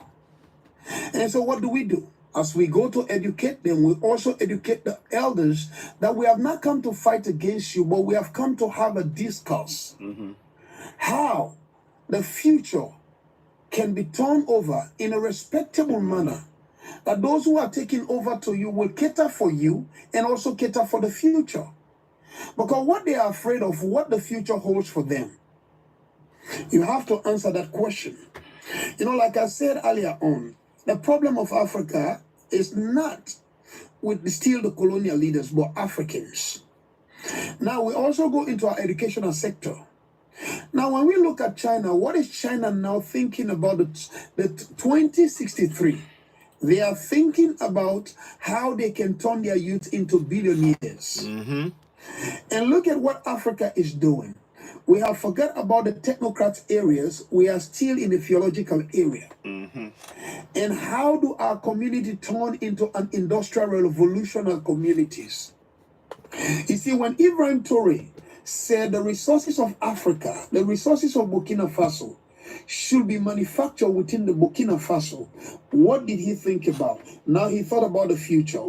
He thought about economical empowerment. He thought about transition of power. Because no matter what, until you are economically powerful, you cannot relinquish power in an honorable way. Because no matter what we are doing today, someday we might not be capable of this discussion right now. And how do we prepare the stage? Shakespeare said life is a stage. Every man has to play his own part. How do we do that? Even when we are disseminating the message, because the problem with us today is when messages are being disseminated, we do not try to understand the message. What we try is our selfish ambition that we put in front of the message. And when those things are happen, who deter us from getting to our leaders to question them? It is us. Who protect our leaders? We, the young generation. Nobody protects them. Who is in the army? We. 90% of the army are young generation. 90% of the police are young generation. So until we are willing to liberate ourselves from this nightmare of selfish ambition, we cannot see the light. Because no matter what is going to happen, until we get to that point and says, yes, it is time to put our selfishness aside and take nationalism as our status quo. Because one thing in every constitution within African era, look at it. One thing it says, your national interest should be void of religion, void of tribe, void of region, void of conflict. Because until those things are well preached, we have a long way to go. Because whatever we are doing, nationalism should be one of the first core of our liberation. And the freedom is there. It is beckoning on us day by day, minutes by minute, second by second. But how do we do that? Because nobody is going to liberate us until we discipline ourselves. And we are tenacious enough. We have the sense of focus and the sense of drive and says, yes, we are willing to do it, not to give up. Because no matter what we do, what the Sahel state is showing us today, that the willpower, where there is a will, there is a way. And until we get to that point, because no matter what, there is a simple proverb which says, out of a man comes a destroyer. So there is no way that somebody is going to destroy you if it does not come from within. The enemy is within. The enemy is not outside. So until we get to that point and educate ourselves that we have a time frame to even leadership cannot be held captive, but it has to be democratized. Exactly. That in our discussion, we need to know, if I know that my potential is now limited, Why can't somebody take over so that I will be a helping hand to that individual to actualize the dream of the future? By so doing, even when we are educating, we have to learn that the hard way, even in our midwife. Because when we are disseminating these messages, some of the media, because of their selfish ambition, they deter the information to go through. Exactly. Because they think we have come to stop them, forgetting that we have come to liberate themselves from themselves. You see, until a man knows that a liberation within causes a liberation outside, without internal liberation, external liberation can never take place. Very true. Thank you. Thank you. Thank you so much. I'll go to Suleiman, but before I go to Suleiman, let me say something quick. Thank you very much, Suleiman. Salon. Very good. Well said. Mr. Salon, what solution do you have right now, practically, that our youth can take on? What suggestions do you have for our youth? And you've spoken really well. Just a line or two on that, please. Thank you very much. Mr. Salon, can you hear me? What solutions can you? I know you've spoken about the mindset, but we are talking about practical solutions. What do you have for our youth? Do you have any suggestions? The practical solution, like you said, the practical solution right now is that we are far away from understanding our constitution. One, we have to understand our constitution and disseminate it well. That is one thing. And secondly, we also have to understand that if we are not economically empowered, we cannot achieve what we want to achieve. Those are the two things I can say. Thank you. Well said. Well said. That's fantastic. Fantastic. Yes. I really that is on it. Very, very well said. You know, with the economic empowerment. I'm just going to do something now. I want you to listen to a video of the IMF Deputy IMF World Bank leader. He spoke yesterday in Nigeria, and one of these things is this. Hey, Yasumal, I'll bring you on as well. I'll bring you aboard. Yes. I'll add you. So I want you to listen to what he said, and this is why we need to understand the great move being done by the Alliance of Sahel States, Ibrahim Traore, Assimi Goïta, and General Chiani. They're doing something fantastic. And what I want to say is I want us to really understand that. Eyal, I'll come back to you briefly. I want to let you say a quick hello, Eyal, and it's a great pleasure having you here and have you on board. We are talking about the issue of I'll show you briefly what we talked about. 70% of the Dangote Refinery is actually owned by Iibdg Development Group in the USA, in Colombia, USA. You know, instead of Colombia, USA. Now, that is people don't know that, and that means that even they're saying that when people think that Dangote Refinery is Nigerian, it isn't. And the mindset of our people to understand we have to break free is what we are really dealing with today. So I wanted to just talk on that briefly, and that's the main topic today.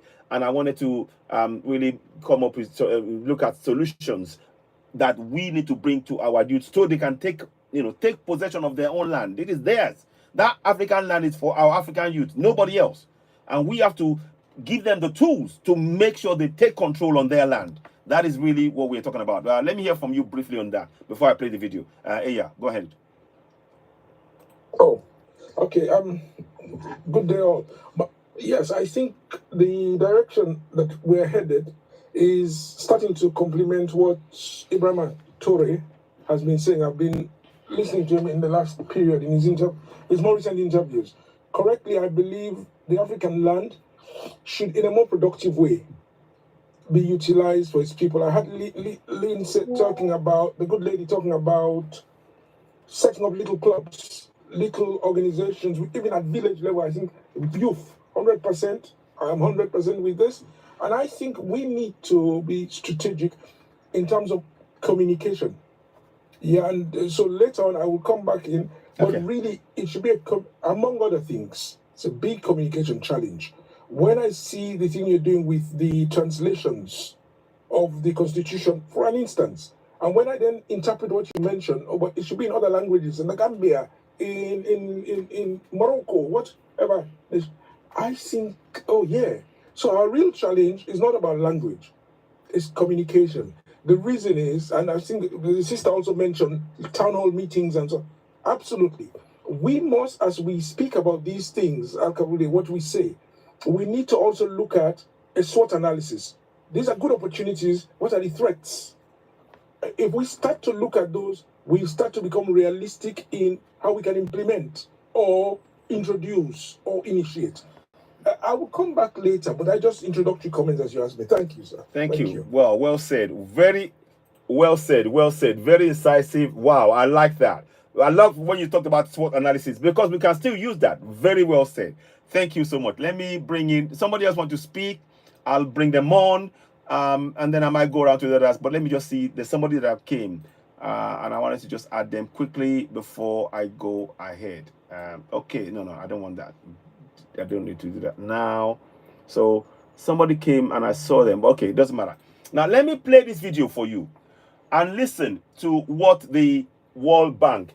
Please, when you're listening to this video, it is not to support the message that they're saying, but for us to understand why we don't need IMF and World Bank. Everything they're saying is for us to remain in the system to suck the wealth of Africa. And I want us to hear it in that context. Then I'll come back and we'll discuss it. So to make sure we support the likes of Ibrahim Traoré, Semigota, and General Chiani, and how we are going to actualize that in all parts of Africa, because they have shown us the blueprint now. So let me play that for you. It's fairly long, but about 20 minutes long, but I might stop it in between. So I want you to hear this. Let's hear this one here. Because it happened yesterday. Oh, sorry about that. Whoa. Futuristic scooters. Whoop, sorry about that. Let me just mute that. I don't want that. I just want to hear the message. The message is what we want to do here. So here we go. So I am very, very pleased to be here. I want to thank, first I want to thank very much this is the deputy IMF leader for World Bank. So everything they are doing is to lock Africa into debt cycle. They want to lock us into debt cycle so that we're not able to utilize our resources to our benefit. Very much like Assimi Goita, General Chani, and they are doing. So we need to break free from that. Very, very important. Yeah. Host, you have an echo, and it's kind of lagging, and there's an echo. Host, you have an echo, and it's kind of lagging, and there's an echo. Host, you have an echo. I think I'll drop you. I think it's your. I'm trying to fix it. Can you? Am I still echoing? Am I still echoing now? Am I echoing now? Can anybody hear an echo? Let me know if you can hear an echo before I play the video. Can you hear an echo? Okay, it's better. Okay, good. Okay, thank you very much. So we'll play the video now. So watch the video. Please watch the video in that context. It is not promoting IMF or World Bank. It is making us know we don't need them on the African continent. We have the resources. That's what we want to really focus on. So here we go. I would like to thank the Vice President, Mr. Vice President. I would like to thank the Minister of Planning and Budget and the Minister of Finance. And I would like to thank the Chairman and the CEO of NESG for the invitation to my boss, Ajay Banga, who is the President of the World Bank, to participate in the discussions today. So Ajay regrets very sincerely that he could not be here, and he sends his regards to all of you. So I am a poor substitute for him, but I'm very happy to attend in his place. So I'm happy because Nigeria is an important country at a very critical juncture, and I would rather be here today than anywhere else.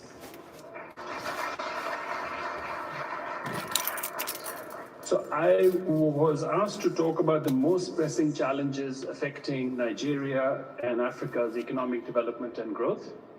So I'm going to focus on Nigeria for a very simple reason, because Africa goes as Nigeria goes. So given its size and significance and the success of Nigeria's reforms that are happening today, will give a big boost to countries across the continent. And because the whole world has a stake in Africa's future, the whole world needs to pay attention to what Nigeria is trying to do today, and actually the whole world is paying attention. So as I speak though, there is a lot of suffering in all sections in all parts of Nigerian society, but especially among the poor and the young. They want good schools, they want decent colleges, they want decent healthcare, good jobs, and safe conditions